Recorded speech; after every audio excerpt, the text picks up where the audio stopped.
Well, guys, it's that time of year. It's the Game Awards time of year, and we have the Game of the Year nominees. Let's break them down. We're going to do two things. One, we're going to pick the game that we would like to win, and two, we're going to pick the game we actually think will win. All right, here are the nominees. You ready?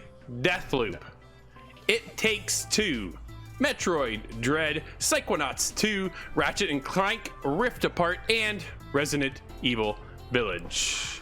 I'm gonna kick this one over to Corey. You can kick us off here, buddy. What is your choice? Where are you starting with?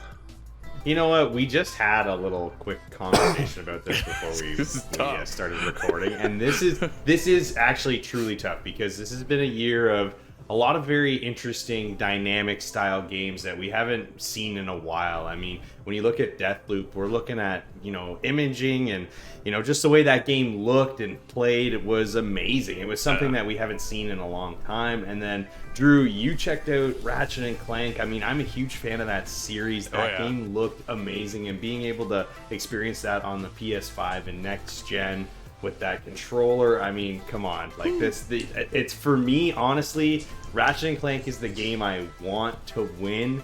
But I gotta think, you know what? I think Deathloop's probably gonna be the one that takes it. It's tough because honestly, I could see even Phychonauts being in this conversation because this game has a huge following, and it's just that very interesting style that kind of sets it apart. But I honestly do think it's gonna be Deathloop that takes this one. Well, I guess I'll go next. This is tough. These are incredible games. I mean, It Takes Two, a seamless masterpiece, in my opinion. That is co-op only. Like, that is something that you don't see in games very often, let alone to be a Game of the Year nominee. So they did a fantastic job. I reviewed Resident Evil Village. I think I gave that a 10 or a 9.52. I can't even remember at this point. We reviewed too many games. But that was an incredible experience yet again. Corey, like you had mentioned, Deathloop and Ratchet and Clank, both of these experiences brought something very unique and different to gaming that either we have never seen or we haven't seen brought back in a long time. So I guess if I had to pick one, guys, I haven't even said this one yet, but I'm going to throw a curveball with Metroid Dread. Really? And the reason I'm throwing this is because this is on the Switch, which arguably is not that great of tech compared to a PS5 or a Series X or a high-end PC. And from everyone's reviews, I mean, they are loving this game. Scott, you gave it a 9 out of 10. And for Metroid fans, I mean, we've been long overdue for this great Metroid experience. And I know that we're going to get another Metroid Prime around the corner, so I don't know. I guess I want that to win, but I think ultimately either Deathloop or Ratchet and Clank. Not picking. This guy went the cop-out. So, Scott, it's your choice. No, I understand because this is really a painful decision. How do you choose a favorite? Which one? I can look at it objectively, and the sales behind Resident Evil Village were just phenomenal.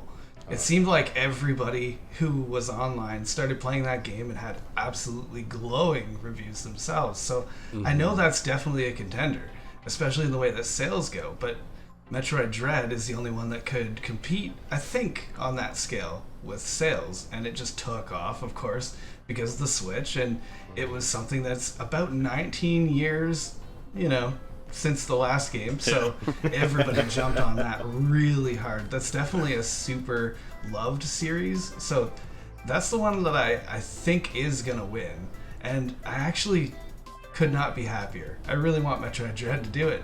So you think, nice. So that is your pick, and you think that's right. what's gonna win? Ooh. Oh, he's gonna wrap. He's gonna put all of his eggs in one basket. All right, we'll see how that goes. For me, I was able to dabble in almost all of these games. There's no way I am playing Resident Evil, so don't even think I'm going there with that one. But either way, Phychonauts 2 was a pleasant surprise. It was great. Steve and I checked it out. It was fantastic. But really, It Takes Two took co-op to a whole other level. And I think there's a lot of potential there for It Takes Two to win this award. However, I don't think it will. I think it's just, I don't know. There's something that says not quite there, right? Where Deathloop, I think, is what is going to win this year. I think Metroid is obviously up there as well. Like we said, like these games are all fantastic, so it's hard to pick one. Out of all of them, though, I think this is Arcane's kind of outbreaking moment where they kind of stepped up above what everybody kind of expected when they played Dishonored, right? Everybody felt they kind of almost like pigeonholed themselves into a genre with the stealth genre, which is one of my favorite genres of all time. And then to bring in Deathloop is such a unique twist on things with this rewind mechanic. Going taking out all these targets in one run is very, very cool. I think that is the game that's going to win it this year. My personal pick, yeah, it goes to Ratchet and Clank. There's no doubt about it. And so it was such a fantastic experience, and the tech too to go with the PS5 and that DualSense controller really elevated that whole experience for Ratchet and Clank. So yeah, Deathloop I think will win it. Ratchet and Clank is my personal pick. Let us know, what would you pick? Hit us up InsideTheGame.ca.